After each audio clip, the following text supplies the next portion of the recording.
Ma prise de contact. La première impression que je vais donner étant la bonne, il convient de ne rien laisser au hasard si je veux que l'entretien se déroule favorablement. Ma première prise de contact va évoluer au fur et à mesure que j'avance vers mon emploi choisi, mais dans tous les cas, je vais avoir à me pitcher, mot qu'il convient de traduire en bon français. Pitch initialement signifie fiction. Le pitch synthétise l'histoire d'une œuvre de fiction. En l'occurrence, mon œuvre de fiction, c'est le cahier des charges de mon prochain emploi, synthétisé en une phrase ou un petit paragraphe. L'idée est simple. Pour retenir l'attention de mon interlocuteur, je dois lui raconter une histoire, vite fait bien fait. Toujours d'après Wikipédia, Pitch synthétise le projet entrepreneurial d'une start-up en un petit paragraphe de 45 secondes. Si je comprends l'origine du concept, ce sont les start-up qui ont 45 secondes pour convaincre les financeurs lors des levées de fonds. Retenons l'idée, convaincre vite que j'ai un projet. Dernière définition, le pitch est un exercice de communication court et impactant.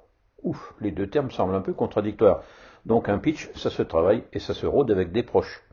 Si je suis habitué à convaincre avec de longues plaidoiries, je vais devoir non pas choisir, mais synthétiser. Parvenir à l'emploi choisi implique de devenir un pro de la communication, ou à tout le moins de copier leurs méthodes impactantes. Objectif, impacter. Et ce n'est pas en envoyant un CV que je vais impacter. Le meilleur moyen de travailler mon pitch est de pratiquer le truc connu de l'ascenseur. Je tombe sur un inconnu, je lui sors mon pitch, et 10 étages plus haut, il est d'accord pour m'aider à trouver mon emploi idéal. C'est pas simple, me direz-vous. Oui, mais c'est le prix à payer pour choisir in fine votre employeur. Personne ne viendra vous chercher dans l'arrière-boutique et il faut bien vous exposer dans la vitrine. Moins connu, le pitch visuel. Le CV n'est pas un outil de premier contact. Il est fait pour renseigner en détail celui qui veut en savoir plus. Pour le premier contact, il faut envoyer un prospectus, il faut envoyer une pub. Envoyé par Internet, il doit être au format ordinateur, c'est-à-dire horizontal. Le CV, lui, doit rester vertical, car il a été conçu pour être plié en trois et envoyé par la poste il y a déjà 50 ans. Et les recruteurs ne se sont pas encore aperçus qu'ils les recevaient sur un écran. Bon. Accessoirement, envoyer un pitch horizontal est un moyen de montrer que je suis adapté au XXIe siècle. De plus, je ne perds pas le tiers de l'écran. Plus de choses sur une seule page. Premier exemple.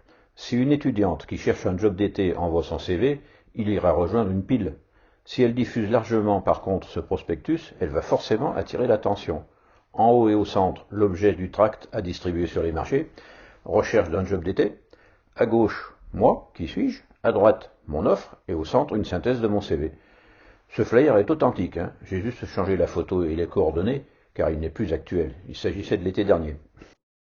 Ce deuxième exemple n'est plus actuel non plus, car chômeur depuis 2 ans, cet employé peu qualifié a été embauché un mois après envoi de ce prospectus.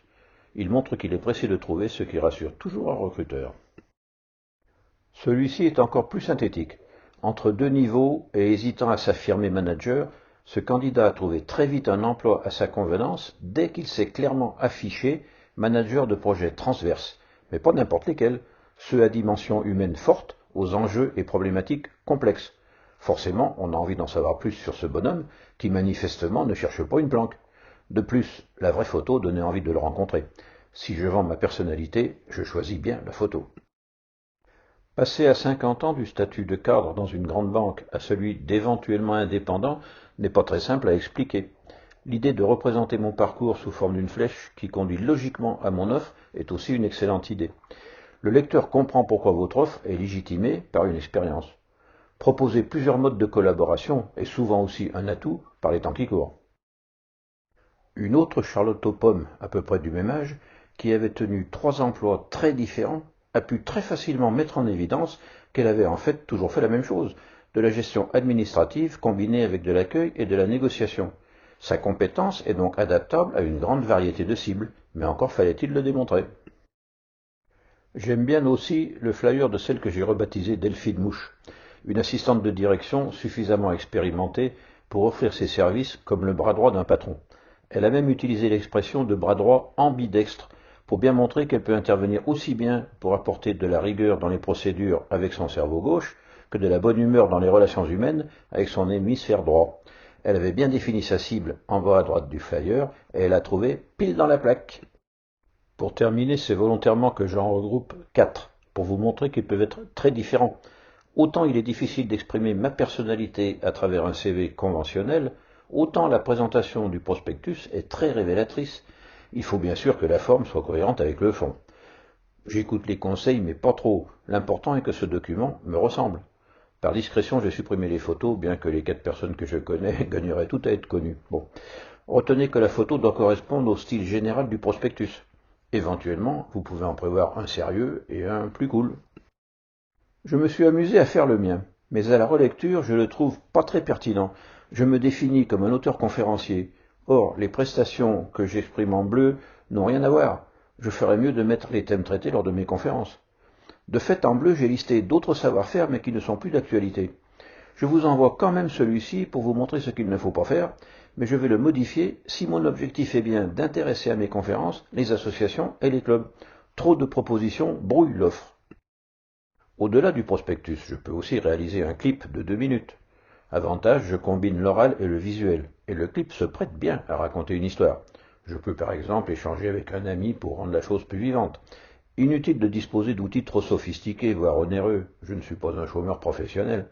Donc je me filme avec mon portable, idéalement dans un décor qui renseigne sur ma personnalité et mes motivations. Je peux aussi, comme dans la diapo suivante, présenter un document qui laisse une trace écrite, mais remplacer ma photo par un clip. Que les vents vous soient favorables, à vous qui avez encore des voiles. Oncle Jacques.